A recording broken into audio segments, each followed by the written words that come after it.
is it okay that I just love that like feeling of going around to everybody else's houses and being like, you guys are insane, but thank you for doing it.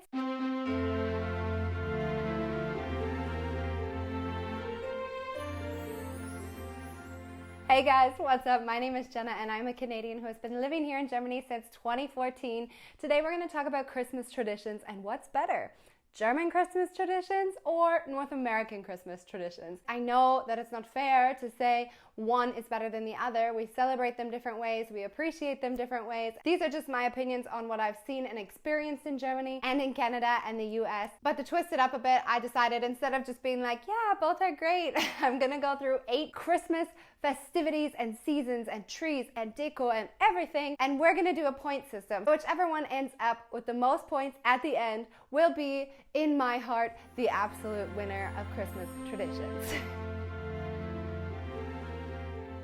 So the Christmas season isn't just a day in December. No, in both Germany and North America, Christmas itself is a season. In Germany, the Christmas season tends to start a little bit earlier than in North America. Some may beg to differ. I think that's because we celebrate Halloween much bigger in North America. Also in Germany here, we have St. Martin's Tag, which I know isn't really connected to Christmas, but it does kind of give you that sense of cold weather and family and decorating. And then comes, at least in Düsseldorf, Gänseessen, and that starts at the beginning of November. Christmas markets are opening up earlier and earlier every year. But also the biggest thing I want to mention is the Adventszeit, or this Advent time here in Germany, and that is when you light these 4 beautiful candles on the 4 Sundays leading up to Christmas. Now, this is something we don't do in North America, at least not my family, so I thought that this tradition was really, really unique, and I love it myself.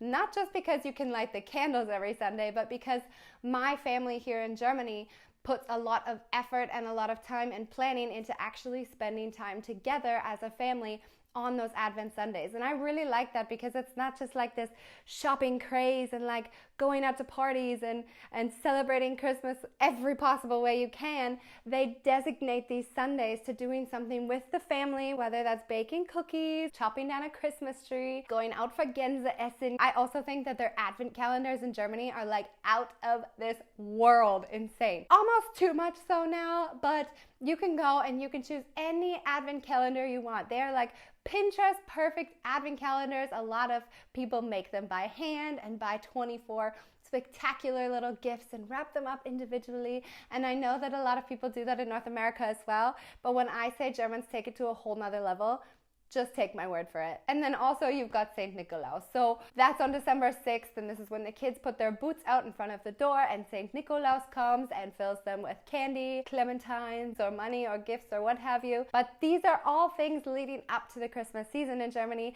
that really makes it a Christmas season. So in Canada, our Christmas season is about decorating the Christmas tree together, going to ugly Christmas sweater parties, going Christmas shopping like the whole month of November and December, making holiday cards and sending them to every single person you have on your mailing list, watching Christmas movies. And for the mothers and fathers out there, Elf on a Shelf is a huge thing. So leading up to the holiday season in North America, I have the feeling that it's a lot more stressful. You have to do a lot of party planning. You have to do a lot of Christmas shopping. You have to do Elf on a Shelf? You don't have to do it, guys, but Elf on a Shelf is the cutest thing, but I'm never gonna do it for my son because I'm sorry, this takes so much time. You basically take this little elf, my sister does a killer job at it with her kids, and he does like naughty little things every day when they wake up. He gets stuck in the toilet paper roll. He went swimming in the toilet bowl. He ate all your Cheerios. I don't know. And it's just so much planning and prep and buying gifts and doing secret Santa swaps. Overall, I would have to give this point to ding, ding, ding, Germany, because I find that their traditions tend to be more family oriented, more about the experience and less about the actual shopping aspect and being so busy that you don't even know what to do with yourself. I will add that some of you might agree to disagree on this topic, and that is probably because you yourself haven't actually fully embraced Germany and haven't fully integrated in Germany. I was very similar, and I always thought, you know, like these German traditions, they're all cute, and the first year is really exciting to be able to experience it, but nothing compares to my Canadian Christmas.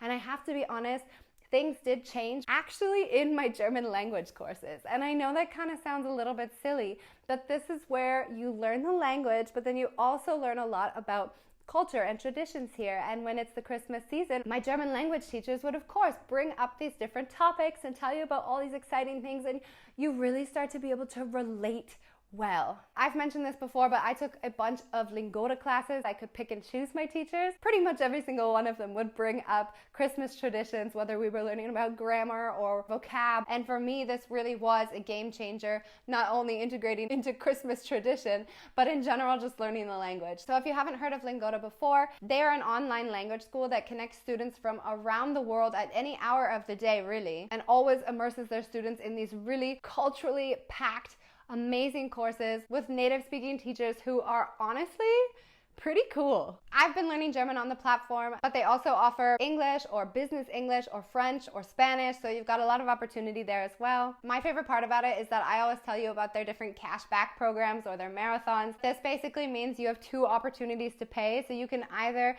take part in their monthly subscription, which starts at about €8 per class. Otherwise, you can also join some of their marathon courses, which can save you up to €400 cash back at the end if you attend all your classes. And these marathons run from 3, 6, or 12 months, and you can then end up paying a significantly lower fee for your courses simply because they're motivating you to actually show up to class. And even though it's online, I mean, now with the pandemic, it's even better because I find that with Lingoda, they've honestly been the most interactive kind of like face-to-face personal experience that you can possibly get online. And being able to meet other people from around the world is also super cool because a lot of these German teachers in my situation aren't even in Germany now, they're actually in other parts of the world. So they understand, you know, your culture and your heritage, and they understand how hard it is to learn a language, and then they really kind of slowed it down for me. And I think that's just because they understood me. You know, they were on my level and they were super nice and super chill and super laid back.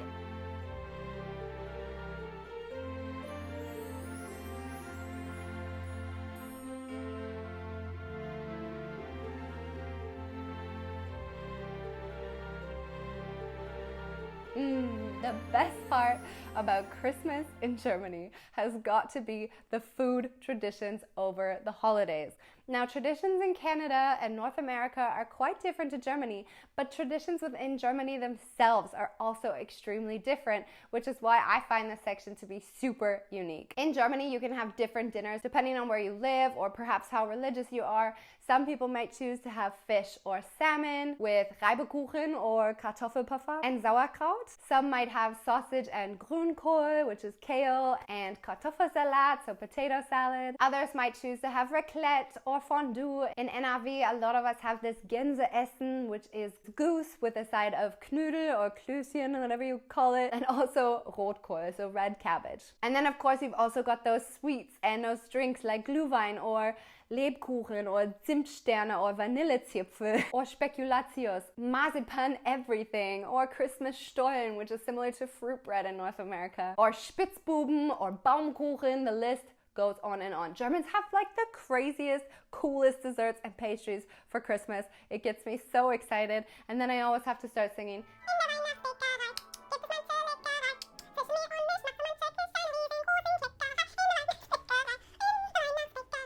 You gotta learn some German songs if you're gonna be celebrating Christmas the right way here. In Canada, it is quite standard across the board. We typically have something that is also similar to our Thanksgiving dinner, and that is turkey, stuffing, cranberry sauce, Caesar salad, mashed potatoes, gravy, and vegetables. It differs a little bit from family to family. In terms of sweets, I wouldn't say we actually have as many related to the Christmas season. Like, of course, we also like to bake sugar cookies and gingerbread cookies, but we make like the hard gingerbread, not the soft, cushy gingerbread. But I don't know, maybe we eat fudge or pecan pie, but these are all things that we also typically eat over Thanksgiving as well. My ultimate favorite, though, if you haven't been to North America or you haven't tried this yet, you have to give it a chance, is candy cane ice cream. However, at the end of the day, I would have to give the Christmas food point to Germany. Christmas trees in Germany versus Christmas trees in North America, I would say are pretty different. In both countries, we like to chop down trees. I would say we do it more often in Germany than we do in North America. That is because in North America, we also have fake trees. And for me and my family, we did every other year a fake tree and then a real tree, simply because the real tree was just too expensive for what my family could afford. But what I do love about North America is that we tend to put our Christmas trees up right after Halloween, and then we keep that Christmas tree all the way until about New Year's. In Germany, I tend to find that most people chop down their tree 1 to 2 weeks before Christmas. They might leave it on their balcony until like the day before Christmas. Usually right after Christmas, the tree goes out. So I would have to give the Christmas tree point to North America because we tend to savor and enjoy our tree much, much longer.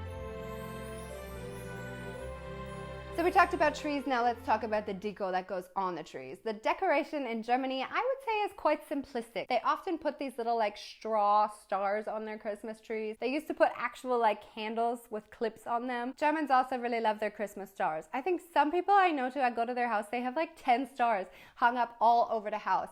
I really like it, so I'm gonna try it. And everybody in my family in Canada also has a German Christmas star. They also really love it. Other than that, I would say a lot of the Christmas deco tends to be charming and quaint, often made out of wood. You've got like those, I don't know, Weihnachtspyramid things where like they spin around, and you've got those little like angel figurines that cost like an arm and a leg, but they're super cute. And I just find all of this stuff really nice, but I also find it to be a little bit of a dust collector, whereas in North America, we go like big and bold and insane. I also don't think it's very good for the environment what we do in Canada, but in terms of festivities and the way it makes you feel around the Christmas time, tons of lights, tons of ribbons, garland like throughout our house, on the outside of our house, on the inside of our house, and lights everywhere. Like, you compete with your neighbors sometimes to see who can have the coolest Christmas lights around the Christmas season. And we've also got stockings too. I have to give this point to North America. Again, I said it's not very environmentally friendly. I totally understand that. But during this one time of the year, is it okay that I just love that like feeling of going around to everybody else's houses and being like, you guys are insane for having so many lights and spending all that money, but thank you for doing it. Gift giving is extremely different. In Germany, I find gifts to be small, very well thought out, and a very kind gesture. But in North America, I find we just have gone overboard and the craze is just insane. Germans might say that about Germany because they remember it being smaller and more quaint than it is today. However, if you go to North America and have a North American Christmas, our trees are like packed. Like sometimes the entire living room is packed with gifts, and it is just so unnecessary, so unnecessary. It drives me bonkers. We shop for our family, we shop for our friends, we shop for like the 10 million parties that we're gonna have, secret Santa swaps with every single group of friends we have, with our colleagues, with our swim team, with our football team. We have secret Santa parties all the time. Shopping is just super stressful. It's not my thing. So point definitely goes to Germany for this one. Legends in North America. Traditions in North America. I don't know. The Christmas tree from Germany. Candy canes, actually from Germany. Gingerbread houses, German. Advent calendars, German. The Nutcracker. Okay, it's not German, but it's from Russia. A lot of our traditions aren't even from North America. So I don't know, maybe we have like the Coca-Cola Christmas Man or the Ugly Sweater Party, which was actually founded in Vancouver, Canada. But I would say the only like legend or tradition that we might have in North America is like putting milk and cookies out for Santa.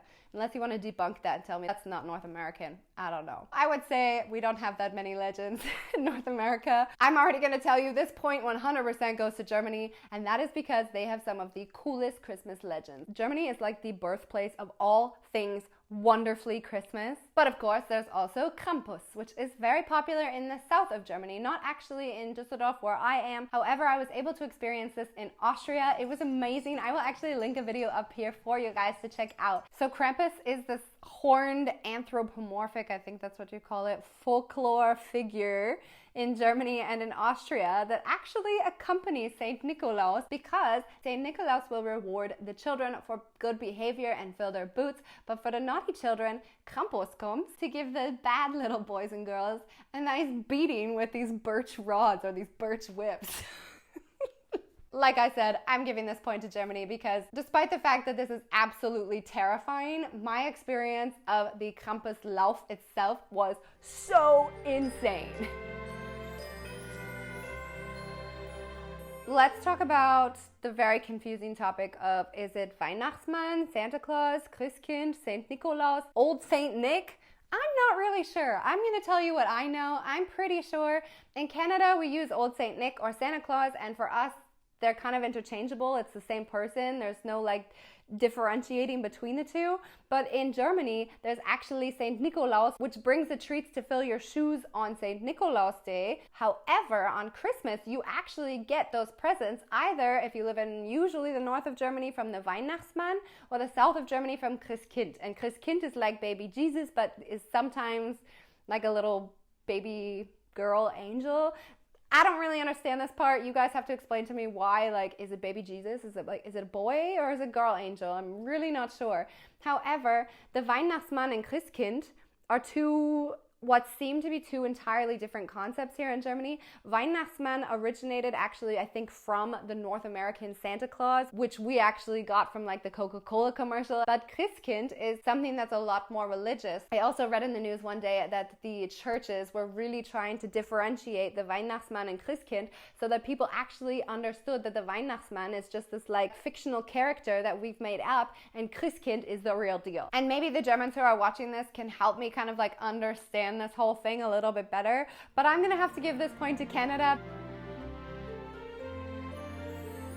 And then we make it to Christmas Day. And Christmas Day in Germany, if you did not know, happens to fall on the 24th, which in Canada, in North America, is Christmas Eve. So in Germany, I have been accustomed to going over to my mother-in-law's house in the afternoon. We help make dinner, we go on a walk, we come back home, and the kids have to stay out of one room, and then Christkind, or the Weihnachtsmann elf, comes and rings a little bell from another room where the Christmas tree is and now where all the presents are going to be, and then the kids can officially pop in there and open presents. I don't really understand like how he's so magical that like he just like goes into the house without them noticing and then rings a bell. However, I do really like the point that when you go in, you actually have to toast on Kinderpunsch or champagne, sing some very lovely German Christmas songs, which also gets me in the festive spirit. Nur das traute hochheilige Paar,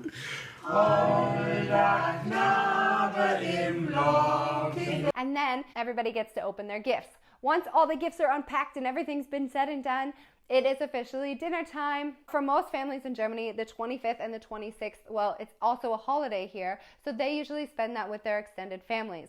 For me, our family's quite small, so the 25th and the 26th just happen to kind of be days of nothingness because everything is closed and everybody's busy with their families. It's a little bit depressing for me, if I'm gonna be honest. I don't think this is a tradition here in Germany. I think this might just be like something that takes place in my husband's circle of friends. On the night of the 24th, after dinner is done, where I usually spend time with my family, we stay up late, we drink a few too many glasses of wine, well, him and his siblings would go out to a club, get absolutely plastered with their friends, and then be super hungover on Christmas morning. Well, in Canada, Christmas morning is the 25th, which we eagerly await to open our gifts from Santa. So we, on the 24th, have some nice family time. We watch a Christmas movie, we make cookies, we go to bed early because we're so excited for Santa Claus to come in the middle of the night, and then we wake up at like 5 or 6 in the morning, like shaking our parents awake, like, it's Christmas morning, it's Christmas morning. This excitement is just unbearable. I will always remember it. We open our stockings, we have a wonderful morning breakfast with pancakes and orange juice and maple syrup and French toast and bacon and eggs and hash browns, the works. And then we open all our gifts, and then we spend the day playing with our gifts, going tobogganing in the snow, and then in the evening, this is when the fun starts with our extended family. So the 25th, the 26th are spent with our families. If you don't have family though, no worries, because the 25th, the movie theaters are open. We've done that a couple times and I really like that tradition. They're always got some sort of Christmas movie playing. And then on the 26th, it's actually Boxing Day. So for those of you who don't have family to celebrate with and you're like, I'm miserable, I just want to give all my money away and go shopping. Well, Boxing Day is literally the best day of the season to do this, and it is insane, guys. Even though I really love the German traditions of Christmas Day, I'm giving this point to Canada. Which leads me to conclude, I know that I didn't want to say that both are equally wonderful and that all is fair and well. However, if I was being honest, I think I'm leaning a little bit more towards Germany just because I love the fact that Germany celebrates Christmas in more of a non-materialistic way. That is all for me. Vielen, vielen lieben Dank, guys. Und wie immer, bis später und frohe Weihnachten.